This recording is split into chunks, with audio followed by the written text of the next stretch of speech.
ఇప్పుడు సమ్ చూద్దాం. Integral cos two x minus cos two alpha by sine x minus sine alpha అన్నాడు. So ఈ టర్మ్ని cos two x అని రాసుకోవచ్చు. 2 sines 1 minus 2 sines for x అని రాయొచ్చు కదా. Again minus 1 minus of minus plus 2 sine square alpha by MN value sine x minus sine alpha DX plus 1 minus 1 cancel, 2 common తీస్తున్నాను, 2 into అప్పుడు value ఏమైంది minus 2 common తీసేయండి. Minus 2 common తీస్తే sine square x minus sine square alpha by sine x minus sine alpha d x. Next that is equal minus 2 outside వస్తే ఇది a square minus b square ఫార్మేట్లో ఉంది కదా. అప్పుడు a plus b into a minus b అని రాసుకోవచ్చు.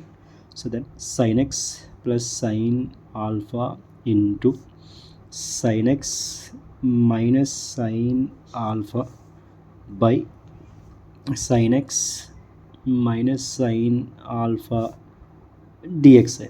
ఈ sine x minus sine x minus sine alpha both are cancel అయిపోయి మైనస్ 2 ఇంటూ వాల్యూ వచ్చింది sine x plus sine alpha into d x అవుతుంది. ఇప్పుడు ఇంటిగ్రేషన్ చేయండి. మైనస్ 2 ఇంటూ ఫస్ట్ సైన్ ఎక్స్కి integration minus cos x plus ఇది sine alpha అంటే constant, x లేదు కదా. సో సైన్ ఆల్ఫా టర్మ్ అలా ఉంచేసి ఇది అవుట్ సైడ్ రాస్తే 1 వస్తుంది కదా. 1కి ఇంటిగ్రేషన్ ఏమొస్తుంది ఎక్స్ ప్లస్ సిఐ.